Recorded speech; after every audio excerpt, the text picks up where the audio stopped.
Hello students, welcome back to the classes of English. आज हम पढ़ने वाले हैं 12th की ही राइटिंग स्किल में एक नया टॉपिक, और आज का टॉपिक है हमारा accepting and declining formal and informal invitation. कि कोई अगर आपको आमंत्रित करता है तो आप उसके इनविटेशन को एक्सेप्ट स्वीकार करते हैं, अस्वीकार करते हैं, और उसका आंसर किस तरह से लिखते हैं। ठीक है, टाइम वेस्ट नहीं करते, चलिए देखते हैं क्वेश्चन कैसे आता है आपके एग्जाम में। For example, you have received an invitation, आपको एक इन्विटेशन मिला है from mister and Mrs Rathore से to attend their son's wedding ceremony. किस चीज के लिए? उनके बेटे की शादी का फंक्शन अटेंड करने के लिए। Right a formal reply accepting it, तो आपको इसे एक्सेप्ट करने के लिए एक फॉर्मल रिप्लाई लिखना है। तो देखिए, आपका जो भी क्वेश्चन आएगा एग्जाम में आपको क्लियरली पता चल जाएगा कि आपको रिप्लाई फॉर्मल लिखना है या इनफॉर्मल। जैसे यहाँ पर दिया गया है, रिप्लाई होगा आपका फॉर्मल। साथ ही साथ आपको ये भी बता देंगे कि आपको एक्सेप्ट करना है उसे या डिक्लाइन करना है, कि उसे स्वीकार करेंगे या अस्वीकार करेंगे। तो यहाँ पर हमें क्या करना है? एक्सेप्ट करना है, इसे स्वीकार करना है। ओके, चलिए अब इस इन्विटेशन को रिप्लाई कैसे करेंगे, आप फॉर्मल रिप्लाई कैसे करेंगे देखते हैं। सबसे पहले फॉर्मेट आप याद कर लीजिए, बहुत इजी सा है, और अगर फॉर्मेट याद हो गया तो आप इसका आंसर इजीली अटेम्प्ट कर सकते हो। देखिए फॉर्मेट, आपको सबसे पहले क्या लिखना है? जो भी गेस्ट या इनवाइटी है, ठीक है, यानी जिस व्यक्ति को इनवाइट किया गया है उसका नाम, और अगर उसका डेजिग्नेशन कोई है, कोई पद है उसका, जैसे प्रिंसिपल है, ठीक है, डॉक्टर है, तो आपको उसका डेजिग्नेशन भी उसके साथ लिखना है। सेकंड नंबर पे आपको लिखना है वर्ड थैंक्स, ओके, धन्यवाद देना है। एट नंबर थ्री पे आपको क्या लिखना है? इनवाइटर या होस्ट, जिस व्यक्ति ने आपको होस्ट किया, यानी आपको होस्ट करना चाहता है, जिसने आपको इनवाइट किया है, ठीक है, उसका नाम आपको यहाँ पर, और अगर उसका कोई पद है तो वो भी आपको लिखना है। उसके बाद आपको ये फ्रेज लिखनी है, for their kind invitation to attend. ये लाइन ऐसे कैसे आप लिखें? अटेंड के बाद आपको लिख देना है ओकेजन, कि किस चीज के लिए आपको उन्होंने इन्वाइट किया है, वो जो ओकेजन है, वो जो फंक्शन है, उसका डे, डेट, टाइम और वेन्यू, उसका प्लेस क्या है, ठीक है, कौन सी जगह पर वो फंक्शन या वो ओकेजन हो रहा है, ये लिखना है आपको। लास्ट में आप क्या कहेंगे? अगर आपको सिंगल को बुलाया है तो ही, अगर आप एक से ज्यादा हैं तो they have great pleasure in accepting the invitation, कि उन्हें इस इन्विटेशन को एक्सेप्ट करके, स्वीकार करके बहुत प्लेजर, बहुत खुशी हो रही है। ठीक है, तो ये है आपका फॉर्मेट। इस फॉर्मेट के बेस पे हम इस क्वेश्चन का आंसर करके देखते हैं। देखिए फॉर्मेट में आपको बताया है सबसे पहले इनवाइटी, ओके, जिसको इनवाइट किया गया है उसका नाम। अब ये क्वेश्चन आप देखेंगे तो यहाँ पर इनवाइटी का नाम कहीं भी नहीं है कि किसको इनवाइट किया गया है, सीधा सीधा क्या कहा गया है? यू हैव रिसीव्ड, आपने रिसीव किया है। तो आप अपने आप को इमेजिन कर लें कि आप कौन है? Mr and Mrs Sharma. तो सबसे पहले आपका नाम आ जाएगा मिस्टर एंड मिसेज शर्मा। उसके बाद आपने लिखा थैंक्स, यहां पर आया थैंक्स। नंबर 3 आपको लिखना है जिसने आपको इनवाइट किया है, तो आपको इनवाइट किसने किया है? दिया हुआ है मिस्टर एंड मिसेस राठौड़। ठीक है, तो थैंक्स के बाद अब आप क्या लिख देंगे? Mister and Mrs Rathore. Okay, उसके बाद में फॉर देयर काइंड इन्विटेशन, तो हम यहाँ पर लिख रहे हैं for their kind invitation to attend. Okay, attend के बाद आपको क्या लिखना है? उस ओकेजन का नाम। तो क्या अटेंड करने के लिए इन्वाइट किया गया है आपको यहाँ पर? Wedding ceremony. वेडिंग सेरेमनी किसकी है? देयर सन, उनके बेटे की, यही आप लिखेंगे, their son's wedding ceremony. Okay, उसके बाद आपको लिखना है day, date, time, venue, on. तो ऑन में सबसे पहले आप लिखेंगे डे, मंडे, उसके बाद आपने लिख दी date at 8 PM, time and onwards. Okay, ये क्या हो गया आपका? टाइम।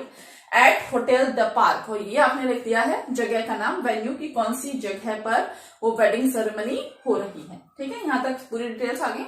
लास्ट में आप क्या लिख देंगे?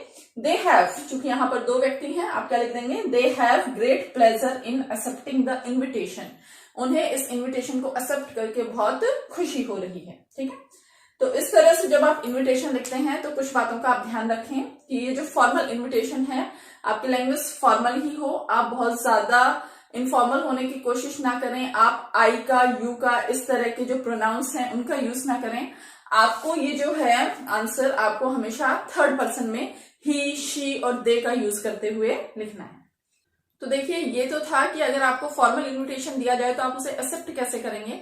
अब सपोज आपको इसी इन्विटेशन को डिक्लाइन करना हो, यानी आपको अस्वीकार करना हो कि आप नहीं आ सकते, उस कंडीशन में आपको क्या चेंजेस करने हैं?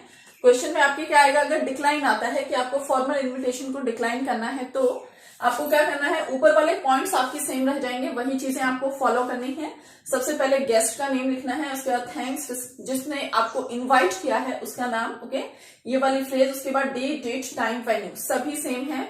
बस लास्ट में आपको थोड़ा सा करेक्शन करना है, थोड़ा सा चेंज करना है। वो चेंज क्या है कि लास्ट लाइन जो आप लिख रहे थे, they have great pleasure in accepting the invitation, उसकी जगह आप क्या लिखेंगे, देखिए, बट रिग्रेट्स देयर इनएबिलिटी, कि उन्हें बहुत दुख हो रहा है कि वो अटेंड नहीं कर सकते ड्यू टू, और उसके बाद आपको क्या लिख देना है, कोई ना कोई कारण लिख देना है कि किस कारण से वो इस फंक्शन को अटेंड नहीं कर पा रहे। आपने वो कारण लिखा और लास्ट में आप क्या कहेंगे, देखिए, लास्ट में आपको कहना है ही या फिर दे, कन्वे या कन्वेज, ओके, दे कन्वेज गुड विशेस, कि वो साथ ही साथ क्या भेज रहे हैं, आपको अपनी गुड विशेस भेज रहे हैं, कि हम तो नहीं आ सकते लेकिन क्या कर रहे हैं, इस फंक्शन के लिए आपको गुड विशेस भेज रहे हैं। चलिए इसका आंसर करके देखें। ऊपर तक हमारा सेम रहेगा, अगर आप मना कर रहे हैं तो भी Mr and Mrs Sharma thanks Mr and Mrs Rathore for their kind invitation to attend their son's wedding ceremony, okay. उसके बाद आपने लिखा डे, डेट, टाइम, वेन्यू, जगह का नाम आपने लिख दिया है। बस लास्ट वाली लाइन आपको चेंज कर देनी है और यहां पर अब आप क्या लिखेंगे, दे रिग्रेट देयर इनएबिलिटी, ओके, वो लोग इस फंक्शन को अटेंड नहीं कर पा रहे ड्यू टू, ओके। उसके बाद आपको लिखना है कारण, ड्यू टू।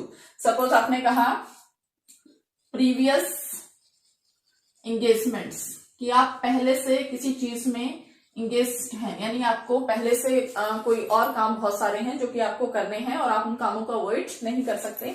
या इसकी जगह आप ये भी लिख सकते हैं, जैसे मदर्स इलनेस, कि आपकी मदर बीमार हैं, या फादर्स हॉस्पिटलाइजेशन, या आपके फादर क्या हैं, हॉस्पिटल में हैं, या फिर और कोई भी कारण जो आपको सही लगे वो आप इसमें लिख सकते हैं। तो यहां तक आपने लिखा, लास्ट में फिर आप यही लाइन लिखेंगे, दे कन्वे, कि वो भेज रहे हैं गुड विशेस, ओके, क्या भेज रहे हैं, गुड विशेस या बेस्ट विशेस, जो भी आप लिखना चाहें वो, ठीक है। तो देखिए इस एक ही फॉर्मेट से आप एक्सेप्ट कैसे करें, स्वीकार कैसे करें और डिक्लाइन कैसे करें, दोनों को इजीली तैयार कर सकते हैं। फाइन, समझ आ गया होगा आपको। चलिए नेक्स्ट अभी हम देखते हैं कि अगर आपको इनफॉर्मल रूप से अगर लिखना हो तो आप किस तरह से किसी भी इन्विटेशन को एक्सेप्ट करेंगे और डिक्लाइन करेंगे। अब सपोज आपको इनफॉर्मल रूप से किसी को रिप्लाई देना हो तो पहले क्वेश्चन कैसे आएगा, you are Arpana, you have been invited by your cousin Shweta, आप अर्पना हो, आपको इन्वाइट किया है आपकी कजन श्वेता ने फॉर हर बर्थडे पार्टी, अपनी बर्थडे पार्टी के लिए। Reply informally accepting the invitation, स्पष्ट आपको दिया हुआ है कि आपको इनफॉर्मल रिप्लाई देना है और इन्विटेशन को एक्सेप्ट करना है, ओके।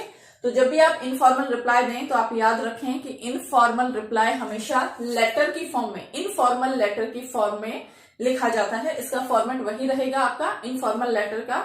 इसमें हाँ आप ही, शी, दे का यूज ना करें क्योंकि इनफॉर्मल है, इसलिए आप आई, वी, ओके, यू, इस तरह के जो प्रोनाउंस हैं उनका यूज कर सकते हैं। तो देखिए लिखें कैसे। सबसे पहले आपको लिखना है सबसे ऊपर सेंडर्स एड्रेस, जो व्यक्ति इसको लिख रहा है उसका एड्रेस यहाँ नहीं दिया हुआ कहीं भी, तो हमने बनाकर क्या लिख दिया है 12/123 रामनगर जयपुर, ओके, एड्रेस लिखा। उसके बाद आप यहाँ पर एक लाइन ब्लैंक छोड़ेंगे और फिर लिखेंगे डेट, डेट का फॉर्मेट ये है। उसके बाद फिर आप एक लाइन ब्लैंक छोड़ेंगे और फिर लिखेंगे डियर, जो भी नाम दिया गया है, जैसे यहाँ पर नाम है श्वेता, मैंने लिख दिया श्वेता, फिर एक लाइन ब्लैंक छोड़ दें, ओके, और फिर आप लिखना स्टार्ट करें आई एम वेरी डिलाइटेड, मुझे बहुत खुशी है। आप ये भी लिख सकते हैं आई एम एक्सट्रीमली हैप्पी, या फिर I am glad to receive, मुझे रिसीव करके खुशी हुई, या फिर आई एम प्लीजेंटली सरप्राइज। किसी भी इस तरह के सेंटेंस को आप यूज कर सकते हैं, जैसे यहाँ लिख रहे हैं I am very delighted to receive your invitation, okay. फिर किस चीज का इन्विटेशन मिला है, फॉर योर बर्थडे, ओके, आपके बर्थडे का 5 Feb, आपने डेट बता दी at 7 PM, टाइम बता दिया, वेन्यू आप बताना चाहें वो भी आप बता दें, जैसे आप ये भी लिख सकते हैं एट योर होम, तुम्हारे घर पर, या फिर जैसे आप बोल सकते हैं एट सम होटल, या फिर किसी होटल का नाम आप लिख सकते हैं। यानी यहाँ पर भी आपको डे, डेट, टाइम, वेन्यू, जितनी भी जानकारियां हैं वो सभी देनी है, ठीक है। उसके बाद आपको स्पष्ट रूप से बताना है आई एक्सेप्ट द इन्विटेशन, कि मैं क्या कर रही हूं, इस इन्विटेशन को एक्सेप्ट कर रही हूं, स्वीकार कर रही हूं, ओके। और आप क्या कहते हैं आई विल डेफिनेटली, कि श्योरली आई विल कम, मैं आऊंगी, एंड ज्वाइन यू, और तुम्हें ज्वाइन करूंगी। लास्ट में आप लिख सकते हैं इनफॉर्मल तरीके से looking forward to be with you, okay, या फिर hope to meet you soon, या जल्दी ही तुमसे मुलाकात होगी। इस तरह की कोई भी लाइन आप यहाँ लिख सकते हैं। उसके बाद एक लाइन ब्लैंक छोड़ दें, योर्स, तुम्हारी, अपना जो नाम ऊपर दिया हुआ है वो नाम आप यहाँ पर लिखें, ओके। तो आपने देखा इस तरह से इनफॉर्मल लेटर के फॉर्मेट का यूज करके हम इनफॉर्मल इन्विटेशंस का रिप्लाई दे सकते हैं। यहाँ पर तो हमने क्या किया था, इन्विटेशन को एक्सेप्ट किया था।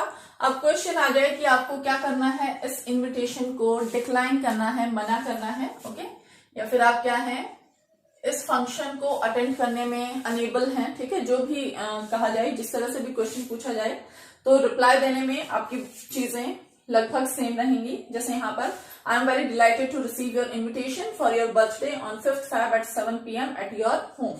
यहाँ तक चीजें सेम रखें, आपको बस यहाँ से चेंज कर देना है। यहाँ आप करें I accept the invitation, okay, यहाँ से आप चीजों को चेंज कर देंगे, ठीक है, और उसकी जगह आप क्या कहेंगे, I would have loved to join, कि तुम्हें ज्वाइन करके मुझे बहुत खुशी होती, बट, लेकिन, आई हैव, लेकिन मैं तुम्हें क्यों ज्वाइन नहीं कर सकती, आपको उसका रीजन बताना है। जैसे आप यहां पर कह रहे हैं सम प्रीवियस एंगेजमेंट्स, ओके, कि मैं पहले से किसी काम में बिजी हूं। आप और कोई कारण भी लिख सकते हैं, जैसे कि आप कह सकते हैं but my mother is ill, कि मेरी मदर बीमार हैं, या फिर और कोई भी रीजन जो आप यहाँ पर देना चाहें वो आप लिख सकते हैं, ओके। आप जब मना कर रहे हैं किसी चीज के लिए तो सबसे पहले तो आपको रीजन जरूर बताना है कि आप मना क्यों कर रहे हैं, और साथ ही साथ आपको लास्ट में ये भी कहना है कि आप क्या कर रहे हैं, उस फंक्शन के लिए या उस ओकेजन के लिए अपनी गुड विशेस दे रहे हैं, ओके। लास्ट में आप क्या लिख सकते हैं, good wishes for the party, या good wishes for the birthday, okay, या good wishes for the function. जो भी आप लाइन, जो भी आप फ्रेज यूज करना चाहें वो आप यहाँ पर यूज कर सकते हैं, ओके। तो देखा आपने इन्विटेशंस का रिप्लाई आइदर फॉर्मल और इनफॉर्मल दोनों बहुत आसान है, फॉर्मेट्स भी ऑलमोस्ट सेम है। आपको बस लास्ट की एक लाइन में थोड़ा सा चेंज करके आप उसको एक्सेप्ट भी कर सकते हो और उसको डिक्लाइन भी कर सकते हो, okay. That's all for today class. आज की क्लास के लिए बस इतना ही। We will be meeting soon in the next video with a new topic. Till then, keep studying and goodbye.